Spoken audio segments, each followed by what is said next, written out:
అదే RTV app వార్తల్ని క్షణాల్లో చదివే అవకాశం ఉంటుంది. ఒక న్యూస్ పేపర్, ఒక టెలివిజన్ ఛానల్ మీ చేతుల్లో ఎప్పుడు ఉంటాయి. జగదీష్ రెడ్డి గారు, నా ఫస్ట్ క్వశ్చన్, కాంగ్రెస్ అంటుంది గేట్లు ఎత్తేసాం, బీఆర్ఎస్ ఖాళీ అయిపోతుందని.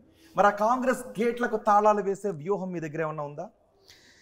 కాంగ్రెస్ గేట్లు ఎత్తింది వాస్తవమే, కొంతమంది నాయకులు అందులో పోతుంది వాస్తవమే, కానీ ప్రజలు దాంట్లోంచి బయటకు వచ్చేస్తున్నారు. ప్రజలు కాంగ్రెస్ మాయలోంచి బయటకు వచ్చేస్తున్నారు. ఇది ప్రధానమైంది. కాంగ్రెస్ గేట్లు ఎత్తడం వల్ల కాంగ్రెస్కి నష్టం తప్ప ఇంకెవరు కూడా నష్టం లేదు. పోతే మా దగ్గర నుంచి వేల మీద లెక్క పెట్టి లీడర్లు పోతారు. కానీ లీడర్లను చూసి తయారు చేసే శక్తి ఉన్న నాయకుడు కేసీఆర్ మామూలు నాయకుడు కాదు.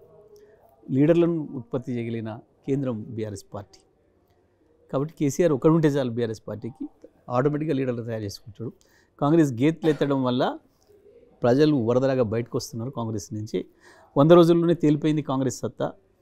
వీళ్ళతో పరిపాలన చేతగాదని, పరిపాలన విషయంలో ప్రజల పట్ల పట్టింపు లేదని, వీళ్ళ వసూళ్ళు ముడుపులు చెల్లించుడు తప్ప వీళ్ళకి ఇంకోటి లేదని ప్రజలకు అర్థమైపోయింది.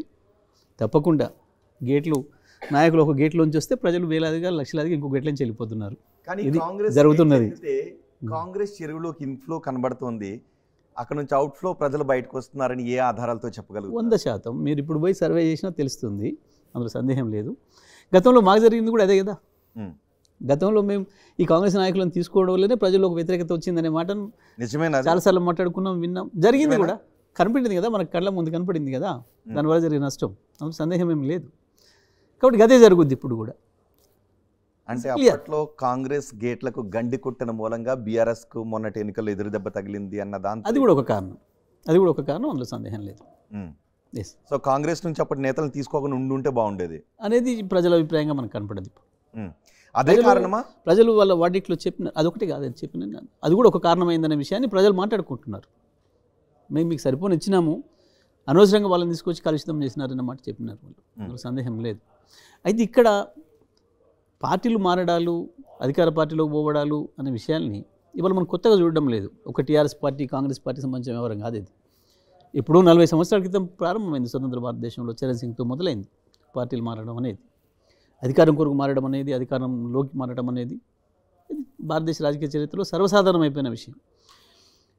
ఇప్పుడు పర్టికులర్గా కేంద్రంలో బీజేపీ వచ్చిన తర్వాత అసలు ప్రభుత్వాలని రాత్రికి రాత్రి మార్చేసేసి ముఖ్యమంత్రిని కాంగ్రెస్ పార్టీ ముఖ్యమంత్రులు తీసేసి తెల్లారికి బీజేపీ ముఖ్యమంత్రులు చేసేసినారు.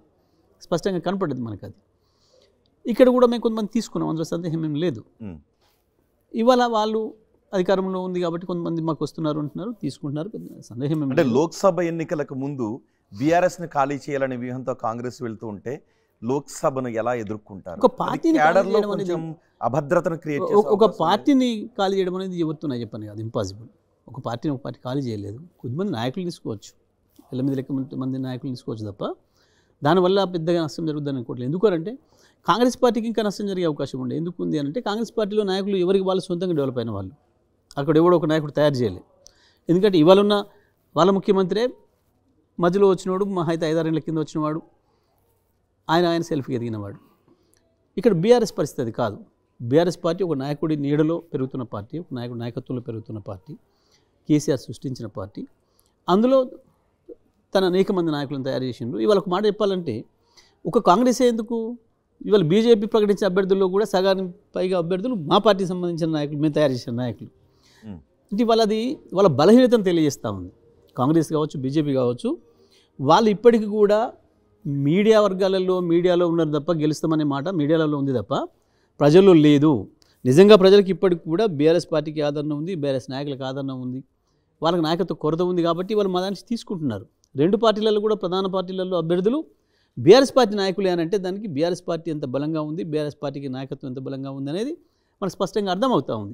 ఇది దాన్ని మీరు వాళ్ళ బలహీనతగా చూడండి, వాళ్ళ బలంగా చూడొద్దు, ఇది వాళ్ళ బలహీనతగా చూడాలి మనం. ఇక్కడ ఇప్పటికీ కూడా ఈ రాష్ట్రంలో స్ట్రాంగెస్ట్ పార్టీ బీఆర్ఎస్ఏ, నాయకులను తయారు చేయగలిగే బీఆర్ఎస్ లోకి వచ్చినప్పుడు కూడా బీఆర్ఎస్ బలహీనతగా చూడాలి. అవును, మేము ఆ రోజు చెప్పినాం స్పష్టంగా ఏమని, రాజకీయంగా స్థిరత్వం కావాలి తెలంగాణకి, అవతల కుట్రలు జరుగుతూ ఉన్నాయి, తెలంగాణ కొత్తగా ఏర్పడ్డ రాష్ట్రం, దీన్ని చిన్నభిన్నం చేయడం కొరకు ఇంకా ఆనాటి తెలంగాణ వ్యతిరేకులు ఎవరైతున్నారో చంద్రబాబు నాయకత్వంలో ఉన్న మిగతా అందరూ కూడా, కాంగ్రెస్ కావచ్చు, బీజేపీ కావచ్చు, టీఆర్ఎస్, తెలుగుదేశం కావచ్చు, తెలంగాణ లేకుండా చేయాలి, తెలంగాణ అస్తిత్వం లేకుండా చేయాలన్న కుట్రలతో ఉన్నవాళ్ళు కాబట్టి దీనికి స్థిరత్వం ఏర్పరచుకోవడం కొరకు మేము ఓపెన్ కాల్ చేసినాం. రండి అందరూ కూడా రండి, బలం చేసుకోవాలి తెలంగాణకు ఒక రాజకీయ పునాది ఏర్పడాలి మనకు తప్పకుండా అని చెప్పి ఓపెన్గా చెప్పినాం, చేసినాం. అందులో సందేహం లేదు. మొదటిసారి ప్రజలు ఆమోదించారు, ఆ తర్వాత ప్రజలు 88 సీట్లు ఇచ్చినారు, మాకు సరిపోని బలం ఇచ్చినారు. అది గమనించి కేసీఆర్ ఆలోచన గమనించి ఆ తర్వాత రెండోసారి తీసుకోవడానికి మాత్రం ప్రజలు ఎందుకు ఇష్టపడలేదనే విషయం మనకు స్పష్టంగా కనపడింది. ఇక్కడ ఇప్పుడు కూడా కాంగ్రెస్ మీద బీఆర్ఎస్ అవే కుట్రలు చేస్తుందా? అప్పుడు బీఆర్ఎస్ ఏదైతే మా పైన కుట్రలు చేస్తున్నారని బీఆర్ఎస్ భయపడిందో, ఇప్పుడు కాంగ్రెస్ పైన అవే కుట్రలు జరుగుతున్నాయా? కాంగ్రెస్ పైన కుట్రలు జరిగి అక్కడే లేదు, వాళ్ళు తీసేసుకుంటారు తప్ప. చాలా మంది బీఆర్ఎస్ నేతలు అన్నారు కాంగ్రెస్ ప్రభుత్వం లేదు, కూలిపోయే ప్రభుత్వం. మా వాళ్ళు కింది స్థాయిలో ఒకరిద్దరు నాయకులు అనాలి, కానీ ఎప్పుడు కూడా మా పైనుంచి వెళ్ళి కేసీఆర్ గారి నుంచి ఎప్పుడు అటువంటి మాట రాలేదు, ఎన్నడూ కూడా ఆ చర్చ కూడా జరగలేదు. వారు ఒకటే మాట చెప్పినారు, మాకు కొద్ది రోజుల్లోనే ఆ ప్రభుత్వం ఏర్పడిన తెల్లవారి మమ్మల్ని పిలిచినప్పుడు చెప్పినారు స్పష్టంగా, మీరు ఏం తొందరపడకండి, ఎవరిని మనకండి, వాళ్ళు సెటిల్ కానివ్వండి, చూద్దాం 5-6 నెలలు ఎట్లా నడుస్తుంది ప్రభుత్వం, ప్రజల నుంచి ఏం రియాక్షన్ ఉంటుందో చూద్దాం, ఆ తర్వాత మాట్లాడదాం, మనం ఇప్పుడు తొందరపడి ఏమనొద్దు అన్నమాట కూడా చెప్పినారు మాకు కేసీఆర్ గారు. కొంతమంది నాయకులు ఆ కార్యకర్తలలో పోయినప్పుడు ఏదో వాళ్ళకి ధైర్యం ఇవ్వడం కొరకు ఇంకో రకంగానో మాట్లాడినారేమో ఒకరిద్దరు చిన్న నాయకులు, కానీ పార్టీ విధానం అది కాదు, కేసీఆర్ ఆలోచన అది కానే కాదు. కానీ మీ జిల్లా నుంచి కూడా నేతలను ఆపుకోలేకపోయారు, మీరు మంత్రిగా పనిచేశారు, ఇంకా కొంతమంది వెళ్ళిపోవడానికి సిద్ధంగా ఉన్నారు. చాలా సహజమైన విషయం, స్పష్టంగా కనబడుతుంది మనకి. ఇప్పుడు అధికారం లేకుండా 4 రోజులు నిలబడలేని పరిస్థితి వచ్చింది కొంతమంది. డైరెక్ట్ అడుగుతున్నాను, గుత్తా సుఖేందర్ రెడ్డి ఉంటారనుకుంటున్నారు, వెళ్ళిపోతారనుకుంటున్నారు? నేను ఒక వ్యక్తి గురించి వెళ్ళి మాట్లాడాను, కానీ కొంతమంది పోతుండనేది మాట వాస్తవం, కొంతమందికి నిలకడ లేకుంటుందనే మాట వాస్తవం, కొంతమంది గతంలో కూడా ఇట్లా మారిన చరిత్ర ఉన్న వాళ్ళు ఉన్న మాట వాస్తవం. నేను వీళ్ళు వాళ్ళ పేర్లు పెట్టాను, నేను ఎన్నడూ లెక్క పెట్టలేదు. నేను గుత్తా సుఖేందర్ రెడ్డి పార్టీ పేరే నేను మాట్లాడలేదు ఇప్పటివరకు. ఐ నెవర్ గుత్తా సుఖేందర్ రెడ్డి పేరే నా నోటి నుంచి ఎప్పుడు రాలేదు. 10 ఏళ్ళలో మీ నోటి నుంచి ఆయన పేరు పలకడానికి ఇష్టపడడం లేదు, మీకు అక్కడ రాలేదు ఉంటున్నాను నేను. ఎందుకంటే అసలు దాని గురించి చర్చనే కాదు, ఆయన గురించి ఎవరు చర్చ చేయరు మా దగ్గర, మీరే ఎందుకో చేస్తారు. నేత కదా, నేను ఏమంటాను, అది మీ చర్చ జరగలేదు, చర్చ కాదు అది. కానీ నల్గొండలో మీటింగ్ జరిగినప్పుడు కేటీఆర్ హరీష్తో సహా అందరూ గుత్తా సుఖేందర్ ఇంటికి వెళ్ళారు, అక్కడ లంచ్ చేశారు. మీరు ఎందుకు దూరంగా ఉన్నారు? లంచ్కి ఇక్కడికి పడితే అక్కడ పోవచ్చు, మీకు ఆయనకు మధ్యలో గ్యాప్ ఉందని చెప్పదలుచుకున్నారు. నేను బిజీలో ఉన్నాను, నేను ఆ ఏర్పాట్లలో ఉన్నాను, నేను మొత్తం కూడా ఆ పార్కింగ్ ఏర్పాట్లు మిగతా ఏర్పాట్లు ఆ పనిలో ఉన్నాను. సో అది పెద్ద కాదానికి ఏముంది, ఒకరింటి భోజనం చేయడం పెద్ద ఇష్యూనా? నేను అంతకుముందు నేను చేసి వచ్చాను అక్కడ, ఇది కాదానికి ఏముంటుంది ఇష్యూ?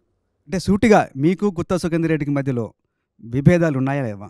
అసలు అటువంటి చర్చనే లేదు ఇప్పుడు కూడా, అసలు నాకు ఆలోచన కూడా లేదు. అసలు ఎందుకు ఉండాలి విభేదాలు ఉండాల్సిన అవసరం ఏంది? బయట చర్చ ఎమ్మెల్యే సీటుకు పోటీ రాలే, ఆయన నా మంత్రి పదవికి పోటీ రాలే, లేకపోతే ఇంకొకటి లేదు, ఆయన ఒక శాసనమండలి సభ్యుడు, ఆయనకి అది ఇచ్చినాము. మొదటి రోజు వాళ్ళ అబ్బాయికి ఎంపీ టికెట్ రాకుండా మీరే అడ్డుకున్నారనేది బాగా ప్రచారం జరుగుతుంది. మేము అసలు ఇంక ఎంపీ టికెట్ డిక్లేర్ చేయలే కదా, ఆయనకి ఇచ్చే అవకాశం ఉందా? ఎందుకు లేదు, తప్పకుండా ఉండేది. ఉంటే వస్తే పోటీలో ఉంటామంటే చేస్తామని వాళ్ళు ప్రకటించుకున్నారు, చేయట్లేని వాళ్ళు ప్రకటించుకున్నారు, మీ టీవీలో మొదలు ప్రకటించినారు, మీ టీవీలో ప్రకటించినారు, అది నాకు ఎప్పుడు రాలేదు చర్చ. మరిన్ని వీడియోస్ కోసం ఛానల్ ని సబ్స్క్రైబ్ చేయండి, లేటెస్ట్ అప్డేట్స్ కోసం వాట్సాప్ ఛానల్ ని ఫాలో చేయండి, అండ్ లింక్ డిస్క్రిప్షన్ లో ఉంది.